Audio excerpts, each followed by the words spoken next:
Welcome, everyone. Thank you for joining us for this exciting announcement. While I get the pleasure to introduce our new head coach, I do want to take a moment to offer a special thanks to Eric Rodell for leading the charge on this search, and also to Jimmy Stanton for lending his expertise to the process. We wouldn't be here today without them, so really appreciate the help that they provided. Obviously, we're extremely excited to have Mark Wasikowski as our head baseball coach here at the University of Oregon. As we went through our search process, it became very clear that it was Mark that was the right person for our job. It's great to have Waz, Lori, Kelsey, and Joelle back into the Duck family. So we've witnessed what Waz did in his years here, his work ethic, his tremendous amount of energy that he brings to work and to this sport every single day. Obviously, he has a track record of excellence. Excellence as a recruiter at the highest level, excellence in student-athlete development, and excellence in building a championship culture. We've heard from many of our former players who shared their thoughts on Waz, and they're very consistent, and these themes come out. One, how much he cares about his student-athletes. Two, how he's an excellent teacher who works hard to develop them to their fullest potential on and off the field. And three, his fierce competitiveness, along with his ability to instill a similar mindset and competitiveness in his players. The bottom line is Waz has a firm commitment to providing a first-class student-athlete experience. Please join me in welcoming our new head coach, Mark Wasikowski.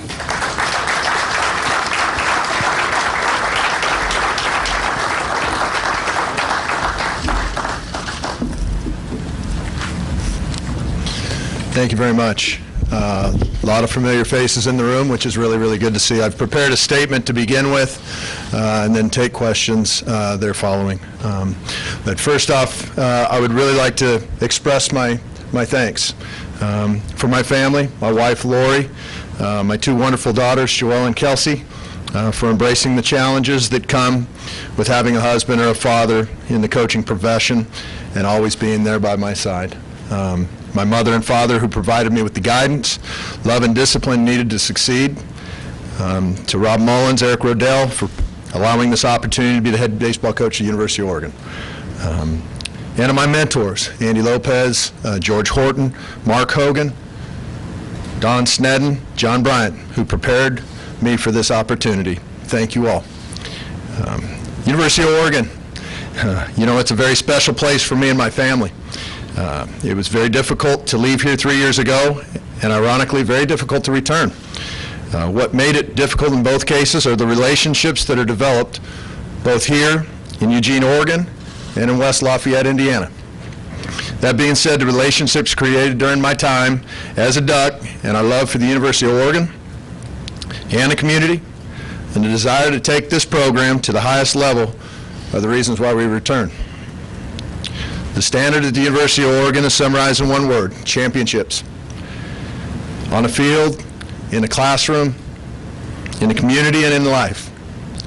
Our program will strive to achieve these standards being met on a daily basis, for this is a Duck way. We will demand a high attention to detail, embrace the accountability aspect needed to accomplish greatness, and expect a work ethic that allows for success. This program started with a dream and a vision by Pat Kilkenny, Joe Giansante, George Horton, amongst others, and it's yet to be accomplished. The vision of seeing the Oregon players on the grass at TD Ameritrade Park in Omaha, Nebraska, before winning a national championship is ours. And now it's time to fulfill the dream.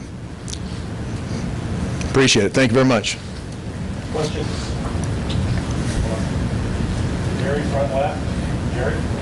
Jerry Thompson, Ducks. Okay. Jerry Thompson, Ducks Illustrated Magazine. What did your experience at Purdue? How did that benefit you? And what have you learned from there that you can take and implement here? So my experience at Purdue was a fantastic experience, and I appreciate the opportunity given to me by the administration there. The experience there was a situation that I encountered where there were 4 very down years before they decided to make a coaching change, and the previous season before I took the job, it was a 10-win season for that baseball team. To take over that program was the things I think that I'll be able to carry into this program are some of the keys. One, there was no fan interest at the games. We needed to make sure that we understood that, well, we need to do some things on that baseball field to where we drum up the interest of the community. We put a product out there that is something that people wanted to pay their hard-earned money for, and we expected to, and showed up on a daily basis and said we're going to do something about it through our work ethic and our attitude and the things that we can control. And so we did, and we were able to make a big difference on the baseball field in my 3 years in West Lafayette, and I'll be able to carry a lot of those things over here. On the right, Nick. Welcome back. After all the years that George put in to lay the foundation for what this program wanted to be and still strives to be, what makes you want to take this job knowing how close maybe this program can be to being in Omaha where you want to be? Well, the program was extremely close at one point in time, and there was one play. We were one play away from being in Omaha, Nebraska, and stretching on that grass as it was a vision and a dream, almost to be fulfilled at that point, and it wasn't. Now, for what reason, we'll never know, but the bottom line is it wasn't. And Coach Horton started this program with those other people, and he built the program to where it is now, and it's a totally different place than where it was when he took the first run at the program getting to Omaha, Nebraska. He started from the ground and built the program to a tremendous place for us to be able to springboard forward right now. Right next to him, Eric. Yeah, I guess, Coach, how do you perceive kind of the status of the program now, and kind of when you look at the team, kind of what do you think you have to build around? Well, looking at the roster and things of this nature literally will be done in the coming days. I was less interested in looking at the roster and trying to be a judge of who was contributing and who wasn't. The student athletes will have that opportunity to show that when the time is right.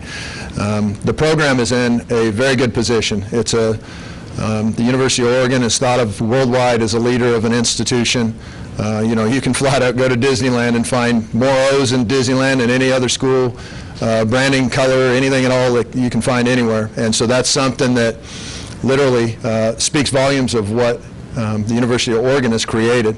The program itself is at a place where hard-earned hours, or hard-spent hours, I should say, have put it to the place where it is right now, and it's at a tremendous place for us to be able to grow what has already been done here, not frown upon it, but grow it and take it to another level, which is what Oregon and the community and people around this program, near and dear to the program, want to see. Front right, Steve. Mark, looks like none of your assistants will be coming here. They've all got other places. Can you talk about kind of what you're looking for and a time frame for you in terms of hiring a staff?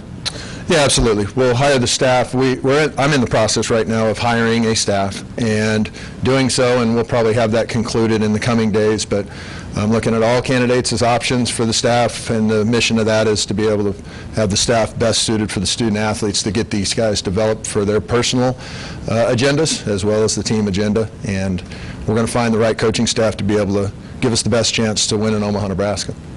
Right next to Austin. Mark, Austin Meek with the Register Guard. You mentioned Coach Horton as one of your mentors. Did you have discussions with him when you were considering this job? And philosophically, how are you similar, how are you different?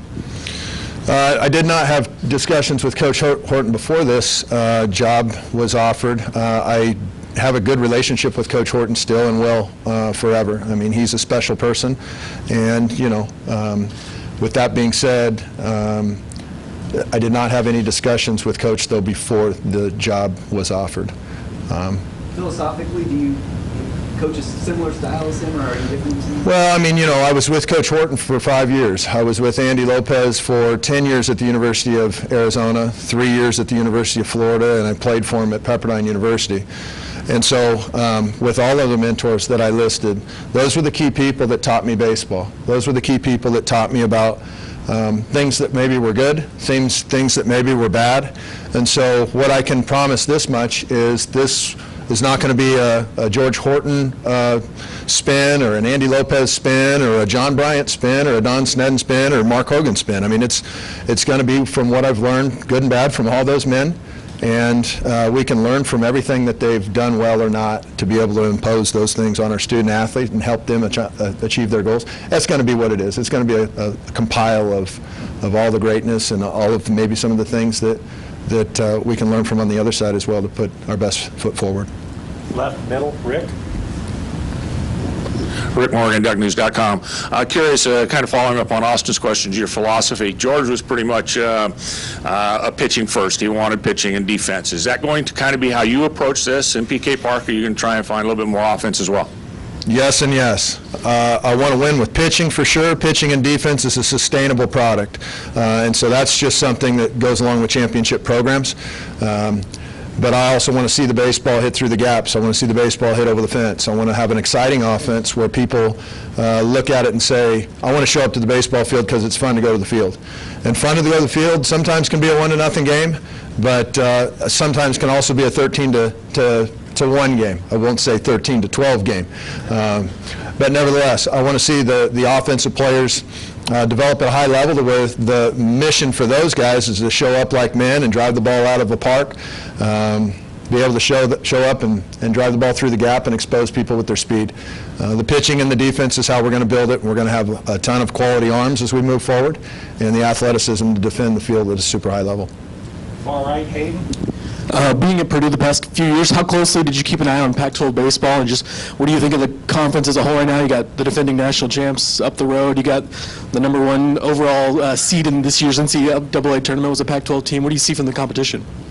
Well, the Pac-12 conference is a great baseball conference, and it was unfortunate to see that there are no Pac-12 teams in Omaha right now, and as a league we need to address that. But I can't control the rest of the league. I can tell you this much, I still believe it's true that the Pac-12 has won double the amount of national championships in baseball as all the other leagues combined if you totaled it up. So I think it's an outstanding baseball conference. It's obviously had UCLA this past year with the #1 seed. They're not in Omaha. That tells you how hard it is to get to Omaha. The Oregon State program up the road has had some tremendous success in recent years, and that's not to be looked past whatsoever. And so the baseball in this area, the baseball in the Northwest, the baseball in the Pac-12 has historically been outstanding, and I believe it will continue to be. On the left right here, Jerry.